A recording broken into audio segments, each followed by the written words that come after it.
بسم اللہ الرحمن الرحیم۔ حضرت نوح علیہ السلام کا تذکرہ قرآن مجید میں 42 جگہ آیا ہے۔ حضرت آدم علیہ السلام کی اولاد دنیا میں خوب بڑھتی گئی اور آہستہ آہستہ یہ خدا کو بھولتے گئے جس نے اسے پیدا کیا تھا، جو ان کے پالنے والا تھا، اور شیطان کے بہکاوے میں آنے لگے جس نے حضرت آدم علیہ السلام کو جنت سے نکلوا دیا تھا۔ شیطان کے بہکاوے میں آ کے یہ لوگ بتوں اور سورج وغیرہ کی پوجا کرنے لگے اور خدا کی بجائے مٹی اور پتھر کے بہت سے خدا بنا لیے۔ اپنے ہاتھ سے اپنا خدا بناتے اور پھر اسی سے مانگتے، حالانکہ یہ مٹی اور پتھر کے خدا اپنے لیے کچھ نہیں کر سکتے تھے، ان کے لیے کیا کرتے؟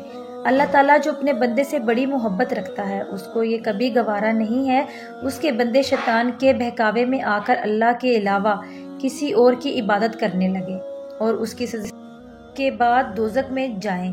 اللہ پاک نے حضرت نوح علیہ السلام کو اپنا نبی بنا کر بھیجا۔ اس زمانے میں لوگوں کی عمریں بہت بڑی ہوا کرتی تھی۔ حضرت نوح علیہ السلام 950 سال اپنی قوم کو تبلیغ کرتے رہے، اے لوگو صرف اللہ کی عبادت کرو اور میرا کہا مانو، وہ تمہارے تمام گناہ بخش دے گا۔ لیکن لوگوں نے حضرت نوح علیہ السلام کی باتوں کو نہ مانا اور اپنے کانوں میں انگلیاں دے دیں تاکہ حضرت نوح علیہ السلام کی آواز کانوں تک نہ پہنچے۔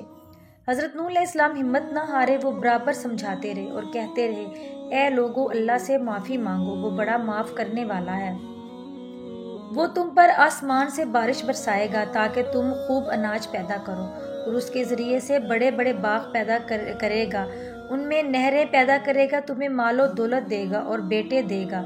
تمہیں کیا ہو گیا ہے کہ تم اس خدا کو نہیں مانتے، حالانکہ اس نے چاند سورج بنائے، اس نے مٹی کو پیدا کیا اور ہر کائنات کی چیز کو اس نے پیدا کیا۔ اپنے بتوں کو چھوڑ دو۔ لیکن لوگوں نے اپنے بتوں کو نہیں چھوڑا اور حضرت نوح علیہ السلام کو کہنے لگے، ہم اپنے بتوں کو ہرگز نہ چھوڑیں گے اور تم تو ہم جیسے ہی ایک آدمی ہو تو، اور تمہارا کہا بھی صرف چند غریب لوگوں نے مانا ہے اور ہم تو تم کو جھوٹا ہی سمجھتے ہیں۔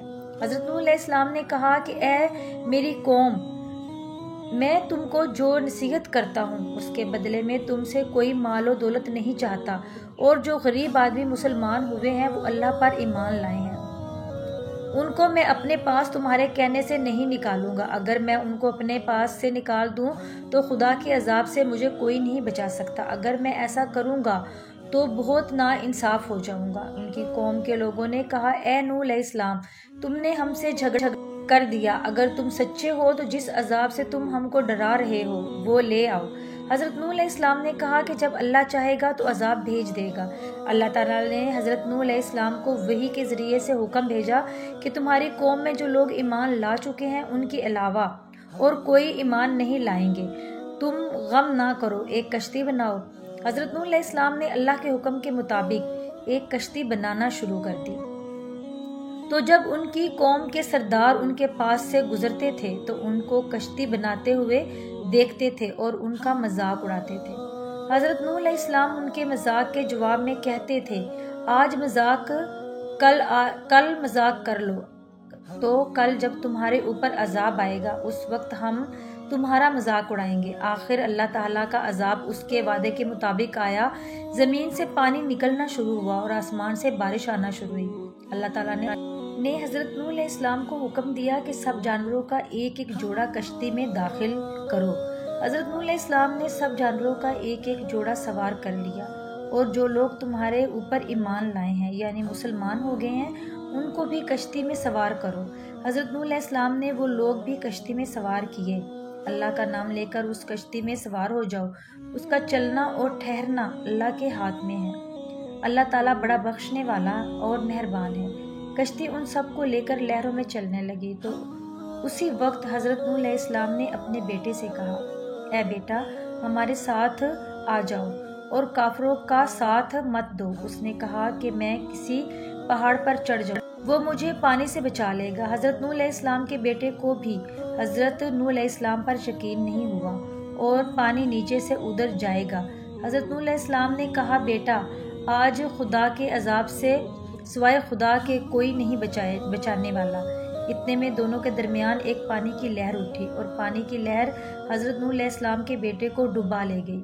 حضرت نوح علیہ السلام کہ پوری قوم اس میں ڈوب گئی۔ پھر اللہ نے زمین کو حکم دیا کہ پانی نگل جاؤ، اور آسمان کو حکم دیا کہ بارش برسانا بند کر دو، یہاں تک کہ پانی خشک ہو گیا، اور تمام کافر دنیا سے ختم کر دیے گئے۔ حضرت نوح علیہ السلام کی کشتی کوہ جودی پر ٹھہری۔ حضرت نوح علیہ السلام نے اپنے پروردگار سے عرض کیا، اے میرے رب، میرا بیٹا بھی میرے گھر والوں میں سے ہے، اور آپ کا وعدہ سچا ہے۔ یعنی حضرت نوح علیہ السلام کا مطلب تھا کہ اللہ آپ نے وعدہ فرمایا تھا گھر والوں کو اس طوفان سے بچا لوں گا، پھر میرا بیٹا کیوں ڈوبا؟ تو اللہ تعالیٰ نے فرمایا، اے نوح، تیرا بیٹا تیرے گھر والوں میں سے نہیں تھا، کیونکہ اس کے عمل اچھے نہیں تھے۔ میں تجھ کو نصیحت کرتا ہوں کہ ایسی بات نہ کر جو تیرے علم میں نہیں، اور یہ بات قوم نوح علیہ السلام کے علم میں بھی نہ تھی۔ حضرت نوح علیہ السلام نے اللہ پاک سے توبہ کی اور اپنے کہے کی معافی چاہی۔